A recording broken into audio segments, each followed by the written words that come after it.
Hello everyone, today I will teach you poem The Trees. Can there be a forest without trees? Where are the trees in this poem and where do they do? Okay, so this poem written by Adrian Rich. Okay, and in this poem conflict between man and nature. जो ये आपकी poem लिखी गई है, compose की गई है, ये एड्रियन रिच के द्वारा की गई है और इसमें इन्होंने जो एक आपस का एक संघर्ष दिखाया वो मनुष्य और प्रकृति के बीच दिखाया। इन्होंने कहा है कि क्या आप इमेजिन कर सकते हैं ऐसा हो सकता है कि जंगल हो और उनमें पेड़ ना हो। क्यों? क्योंकि मनुष्य जो है वो अपनी ज़रूरतों को पूरा करने के लिए डे बाय डे जंगल को क्या कर रहा है, फॉरेस्ट को कट करता जा रहा है अपनी नीड्स को फुलफ़िल करने के लिए। तो इन्होंने इमेजिन किया है कि क्या ऐसा हो सकता है कि forest without trees, can you imagine? So now in this poem poet want to tell with the growth and development of society, human beings have used nature for their own benefit and caused a lot of harm to it. कि मनुष्य अपनी ज़रूरतों को पूरा करने के लिए प्रकृति को, जंगलों को बहुत नुकसान पहुंचा रहा है। And that the presence of a few trees inside our home does not become equal to nature. और अगर हम ये सोचें कि हम जंगलों को, प्रकृति को नष्ट कर और घर में हम अपने कुछ पौधे लगा लें या कुछ प्लांटेशन कर लें, तो क्या वो उसके इक्वल हो सकता है जो नुकसान हमने किया है? So never. So the poem tells us how the tree wants to break free from the walls that humans have put around them. अब देखिए इस पोएम में क्या है कि जो हम घरों में पौधे लगाते हैं वो पौधे क्या चाह रहे हैं, अपने को घरों से आज़ाद करके वो जंगलों की ओर जाना चाहते हैं, फिर से उसी नेचुरल हैबिटेट में जीना चाहते हैं जो उनका रियल हैबिटेट है, जो उनका असली घर है, जहाँ पर वो रहते हैं, जहाँ से हम उन्हें कट करके और हम अपने घरों में प्लांटेशन के ज़रिए या प्लांट में या पॉट में जो हम प्लांट्स लगाते हैं और हम ये कहते हैं कि हम एनवायरनमेंट को बैलेंस कर रहे हैं, तो ये चीज़ पॉसिबल नहीं है। So now look at this poem. The tree inside are moving out into the forest. The forest that was empty all these days, where no bird could sit, no insect hide, no sun buried its feet in shadow. The forest that was empty all these nights will be full of trees by morning.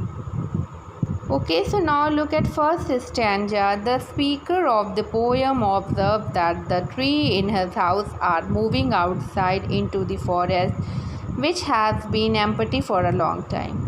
कि जो आपके घरों के पेड़ हैं वो अपने को घरों से आज़ाद करके फिर वो जंगलों की ओर जाना चाहते हैं। The forest that was empty all these days, जो कि जंगल अब पूरी तरह से खाली हो चुके हैं। क्यों? क्योंकि हमने अपनी ज़रूरतों के लिए उन्हें पूरी तरह कट कर दिया। Where no bird could sit, वहाँ चिड़िया नहीं बैठ सकती। नो इंसेक्ट हाइड, अब वहाँ किसी भी तरह के कीड़े नहीं छुप सकते। No sun but it's feet in shadow, the forest that was empty all this night will be full of tree by morning. क्या कह रहे हैं कि जब पेड़ ही नहीं रहेंगे तो वहाँ चिड़िया कैसे बैठेंगी, उन पेड़ों में कैसे कीड़े छुपेंगे, सन की आती हुई धूप को कैसे पेड़ों की छाया में सूर्य की धूप छुप जाएगी। The forest that was empty all this night, अब वो रातों में भी खाली हो गए। But will be full of trees by morning, अब वो क्या चाह रहे हैं पेड़ की वो खाली जंगलों में फिर से जाएं और नेक्स्ट मॉर्निंग वो क्या करें, फिर से वो सारे पेड़ जाकर जंगलों को भर दें।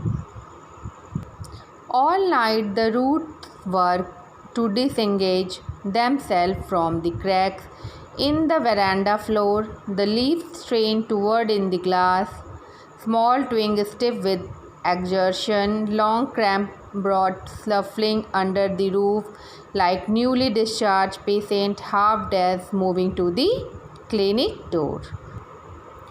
So here disengage, it means get free, and the strain make a lot of effort. Twig, you know, the topmost part of branch, and the stiff, it means hard. Exertion, give a pressure, and cramp it means shrunk. Okay, so now it seemed like the tree worked silently in the night in order to complete their mission.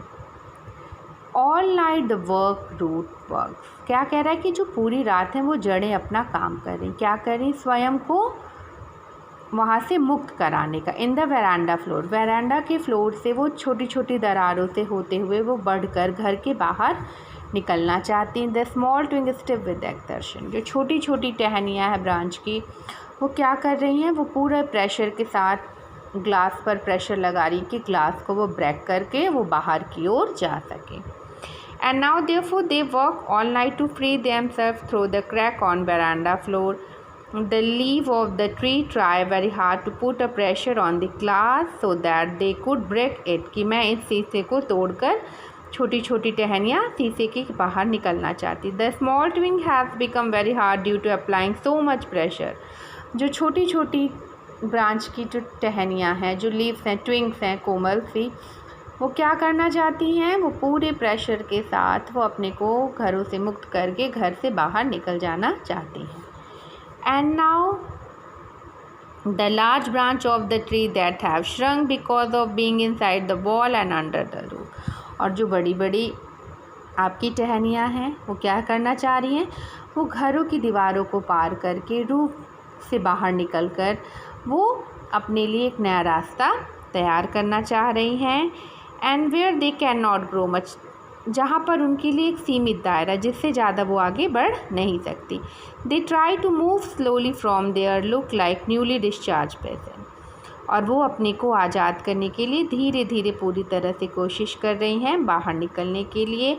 और वो इस तरह जा रही हैं कि जैसे एक न्यूली डिस्चार्ज जो पेशेंट होता है, जो अपने पूरे होश में नहीं रहता, इट मीन्स हाफ डेड, जो अर्ध चेतना की अवस्था में रहता है और क्लिनिक की डोर से वो सहारे के साथ धीरे धीरे आगे की ओर बढ़ता है. तो सेम कंडीशन आपके रूट्स और प्लांट्स की वैसी ही हो रही है कि वो अपने को घरों से आज़ाद करके पूरी तरह बाहर की ओर फिर से उन्हीं जंगलों में जाना चाहती हैं. Now look at stanza 3rd. I sit inside, door open to the veranda, writing long letter in which I scarcely mention in the departure of the forest from the house. The night is fresh, the whole moon shine in a sky still open, the smell of leaf and lichen still rich like a voice into the rooms.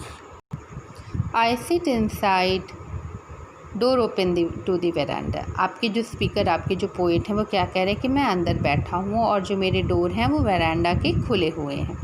Writing long letters, मैं एक लंबा पत्र लिख रहा हूँ. In which, जिसमें I scarcely mention the departure of forest from the house, जिसमें मैंने ये मेंशन किया है किसका जाना, फॉरेस्ट फ्रॉम द हाउस, कि घरों से जंगलों का जाना. The night is fresh, the whole moon shine, वो कह रहे हैं रात्रि भी बहुत स्वच्छ है, चंद्रमा भी चमक रहा है पूरा. इन स्काई स्टिल ओपन, खुले आकाश में. The smell of leaves and lichen, पत्तियों की, लाइकेन की खुशबू आ रही है. कहाँ से, ट्रीज से. Still rich like a voice into the room, जैसे कि मुझे कमरे से ध्वनि आती है. रिच लाइक, कि वो अपनी जगह पहुँच गए. तो देखिए इसमें क्या है कि उनका कहना है कि जो हम अपने घरों की सजावटों के लिए छोटे छोटे पौधे लगाते हैं, जंगलों को कट कर रहे हैं, उनके जगह हम इमारतें बना रहे हैं, अपनी नीड्स को फुलफ़िल कर रहे हैं, तो वो जो हम इंटीरियर के तौर पे जो हम प्लांट्स घर में लगाते हैं वो हमारे फॉरेस्ट के रूप में कभी भी चेंज नहीं हो सकते. क्योंकि फॉरेस्ट ऐसी जगह जहाँ पर बहुत सारा आपका बायोस्फीयर है, बहुत सारा कई सारे प्लांट्स, एनिमल एक दूसरे पर इंटरकनेक्ट रहते हैं, एक दूसरे पे डिपेंड रहते हैं. वो चीज़ें घरों में पॉसिबल प्लांटेशन के ज़रिए नहीं है. तो वो कह रहे हैं कि खुली रात है, पूरा चंद्रमा भी चमक रहा है और धीरे धीरे जो ये जंगल, यानी कि उनके कहने का अर्थ ये है कि जो पौधे हैं वो धीरे धीरे घरों से जंगलों की ओर मूव कर रहे हैं. Now look next stanza. My head is full of whispers, wish tomorrow will be silent. Listen, the glass is breaking, the trees are stumbling forward into the night. Wind rushes to meet them, the moon is broken like a mirror. Its piece flash now in the crown of the tallest oak. So now in this stanza, my head is full of whisper. The speaker listened to the sound coming from the leaves and lichen of the trees. These sounds will not be there in the morning, as the free trees will move out to the forest in the night and will not be the house by morning. क्या कह रहे हैं आपके poet कि my head is full of whispers, जो मेरा मस्तिष्क है वो पूरी तरह कई तरह की आवाज़ों से भरा हुआ। विच टुमारो विल बी साइलेंट, आज आने वाला जो कल है वो कैसा है, एकदम शांत है। Listen the glass is breaking, जो ग्लास हैं वो टूटे हुए हैं। क्यों?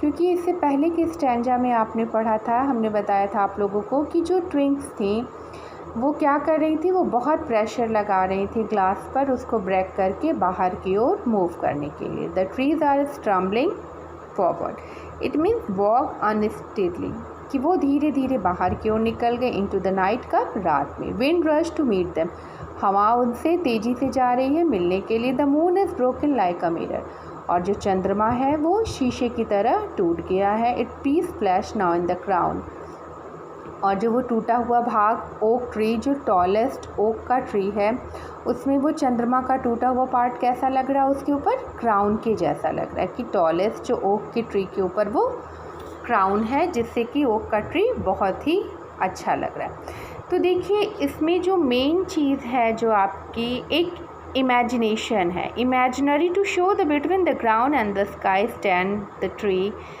and can only look at the part of the moon and not the full moon from under the tree। देखिए क्या कह रहे हैं कि एक इमेजिनेशन है कि जो प्लांट्स घर में फुल्ली डेवलप नहीं हो पाते, जब वो अपने फॉरेस्ट में गए हैं तो वहाँ उन्होंने अपनी रियल हाइट पाई है, तो वो चंद्रमा को छू रहे हैं और इतनी तेज़ी से वो इतना लंबा ट्री है के ऊपर बढ़ता है कि चंद्रमा में भी ब्रेक हो जाता है, और जो टूटा हुआ हिस्सा है वो ऑक ट्री पे क्राउन के जैसे लगने लगता है। तो ये सारी चीज़ें क्या हैं, एक इमेजिनेशन है। और इमेजिनेशन किस चीज़ के लिए है, conflict between man and nature, मनुष्य और प्रकृति के बीच एक द्वंद्व है। Okay, so I hope you all understood this poem. Thank you.